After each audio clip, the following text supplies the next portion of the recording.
Hello guys, as many of you know, I like to draw, if you've seen my video on my artwork, but I'm also a writer, and I wrote a story that I'd like to share with you today. This is called A Blackened Heart Set Free. It's about me running away from home and finding a witch, and you'll see. Alright, let's start. A Blackened Heart Set Free by Daniel Wolfe. This is a love story between a young warrior and a black-haired forest witch. His name was Daniel. Daniel was a boy at the age of 19 who was cast out of his home. His father, William, was a blacksmith, and mother, Rebecca, an herbal healer. Daniel took a sword, ran for days until he came to a forest. He settled down there. He spent a week building a shelter with mud and sticks and stones. Now the witch's name was Maureen. Maureen had jet black hair and wore a crown of raven feathers upon her brow. She wore charcoal on her eyes and lips. She was also a shapeshifter. When she saw Daniel building his shelter and changed into a black wolf. Sorry, my reading out loud skills are not that great, so bear with me. She watched him for hours one day hiding in the brush. Daniel went back for more sticks and saw her hiding. "Hey there, how long have you been there, wolf? I don't suppose you have anything for me to eat, do you?" Maureen stood up and walked up to him and changed back into her human form. She took the form of a young girl, about his age. She was very pleasing to Daniel, and he was very amazed. "A shapeshifter? I've never met one before." "My name is Daniel. What's yours?" He said, leaning on his spear, which he carved for hunting. "Maureen," she said, laughing, looking past her brow. The thing about Maureen is that she wasn't all there, a little on the insane side. She didn't practice magic given by the Creator, therefore it cost her her sanity. Then her friendly smile turned into a scowl. "Are you one of them?" she asked angrily. "One of who?" wondered Daniel. "Don't play games, hunter. I'm not a hunter, I'm a blacksmith. Are you all right?" "Stay away," she said, scratching his chest, leaving 4 claw marks. Then she turned into a raven and flew off with a caw. The next day Maureen carried 4 rabbits that she had caught and killed up to Daniel's shelter.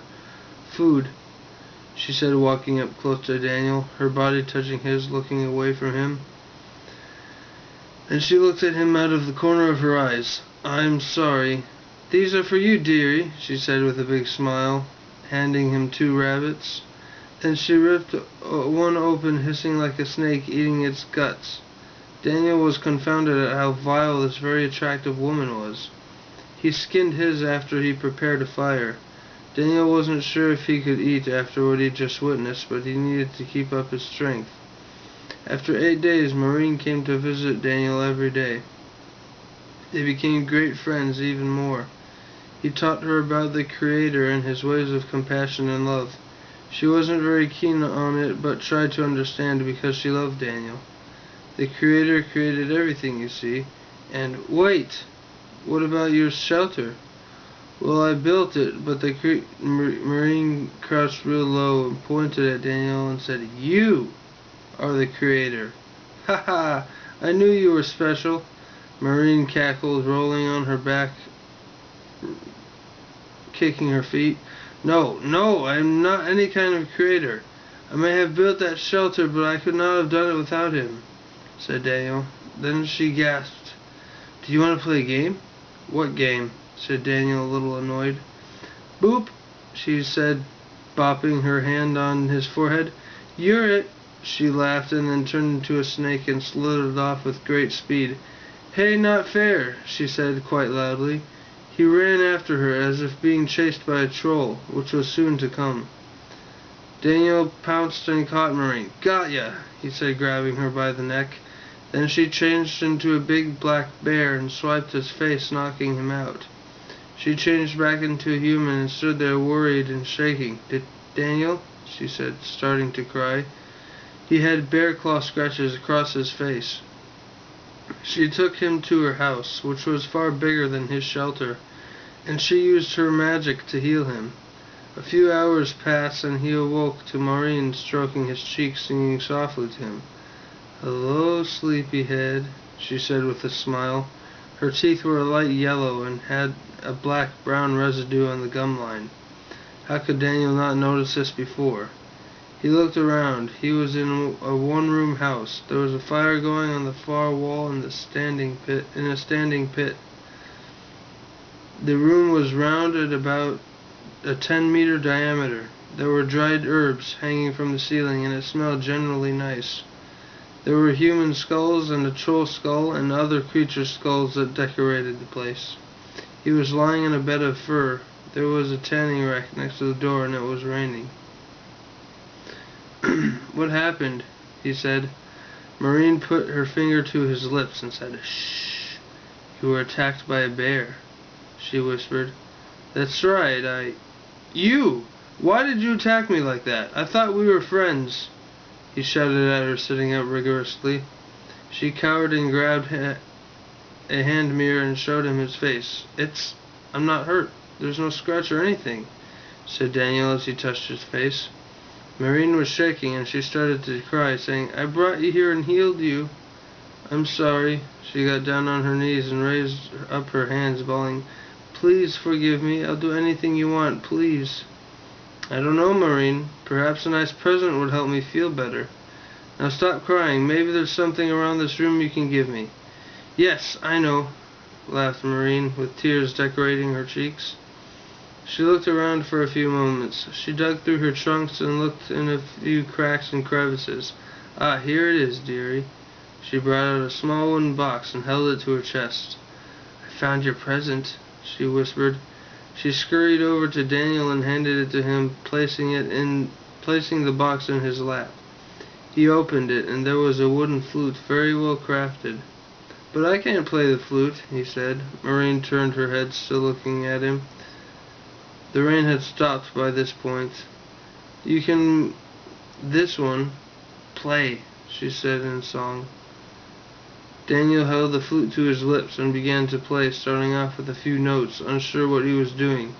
"See? Can't play," he said. Think of a song, lovey." Daniel closed his eyes and began to play. He played an old folk melody. It was a melody about the indigenous tribes of Algroth going to war with one another. The song was energetic and flowed nicely. Maureen got up and began to dance. Her skirt fanned out as she spun around and raised her arms up in the air. Daniel smiled at her as he played as she danced. She smiled back at him. As he played, her mind felt a little clearer. She hadn't felt this much joy in a very long time. Then came a rumble in the ground that the two felt in their feet. A fearful expression came over Maureen's face. She motioned Daniel to stop playing, and she waved her hands to extinguish all the candles in the fire pit with a spell.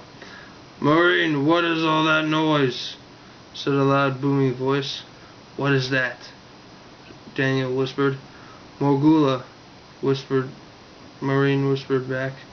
"What's a Morgula?" "Is there someone with you?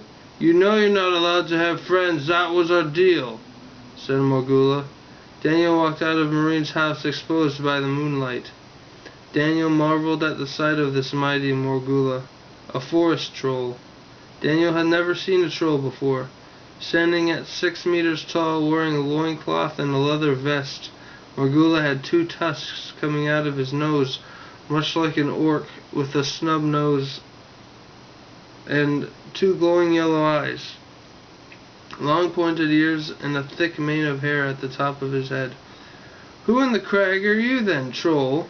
demanded Daniel. "Who am I? I am the great Morgula, king of this forest. You're trespassing, human. Now get out of my kingdom," said the troll. "I think I'll stay. Can't you let me live here and let Maureen have at least one friend? She could use one." "No, no, and no! Get out of my kingdom!" yelled Morgula, beating the ground. Daniel reached for his sword, but it wasn't there. "Run," whispered Maureen. Daniel took off through the forest as fast as he could.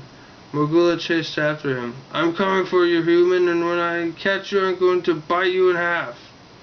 Then Daniel hurled over a fallen tree, but tripped over a branch tumbling down a slope. Morgula stomped on the fallen tree, breaking it in half. Morgula didn't see the slope and fell as well. He landed right beside Daniel. "I'm going to eat you and shit you out, little man," said Morgula, reaching for Daniel, but Daniel rolled out of reach. Marine went back to where she clawed Daniel, searching for his sword. Yes, he must have dropped it here. She shifted through the leaves but couldn't find it. Then she had an idea. She changed into a wolf and sniffed out his sword. She found it. Marine picked up the sword with her mouth and ran to him. "Where are you? I can smell you, human," said Morgula. Marine came up to him hiding behind a large fir tree and dropped the sword at his feet. "Thank you, Marine," he whispered, petting her. Daniel took the sword and snuck up behind Morgula and jabbed him right in the hamstring. Morgula roared in pain. Daniel somersaulted between Morgula's knees and sliced his belly open. Morgula fell, and then he brought the sword down on Morgula's neck, killing him. Marine's mind felt a little clearer.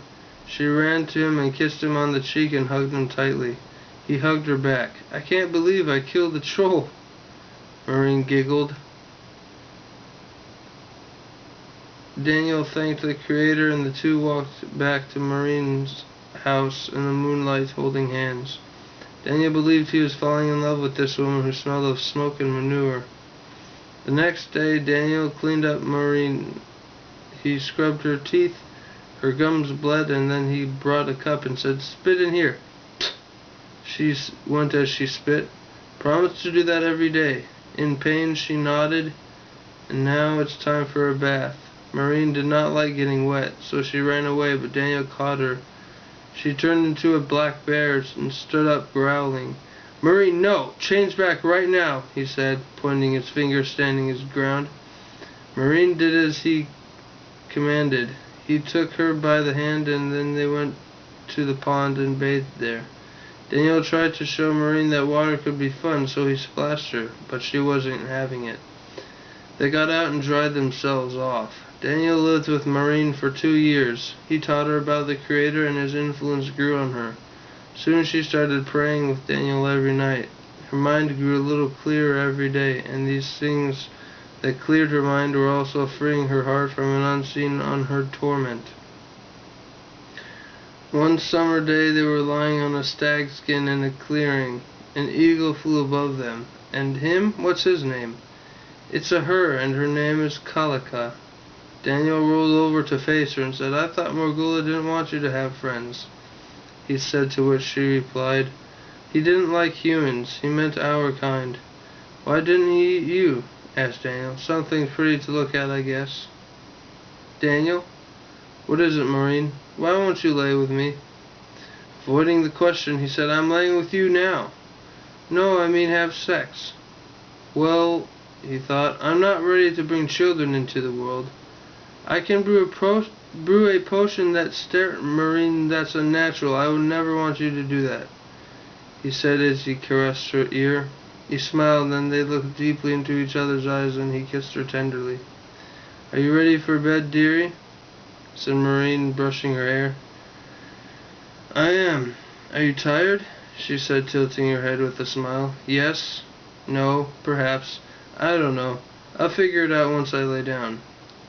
Then she took off her clothes and asked, "Still tired?" she said seductively. "Marine, you are very pleasing to me, but we've been over this."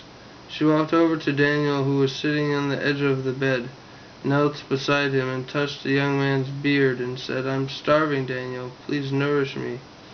Daniel loved Marine as much as she loved him, so he obliged her, and they made love that night.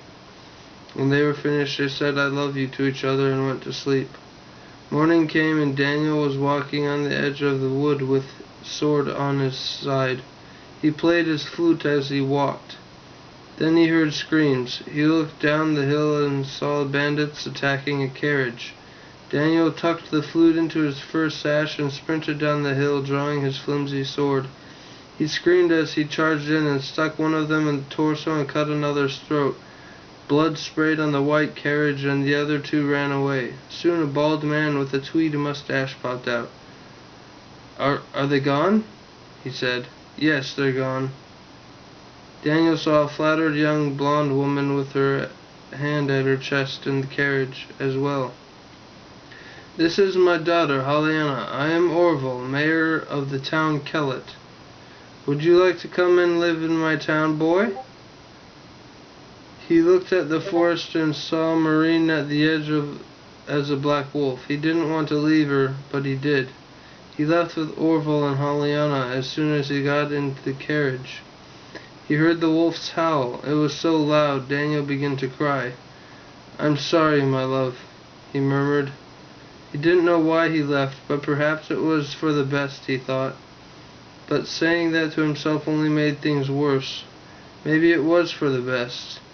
If you love something, set it free. If it returns to you, it's yours. If not, it was never meant to be. The end. Note: as a Christian, I do not condone sex outside of marriage.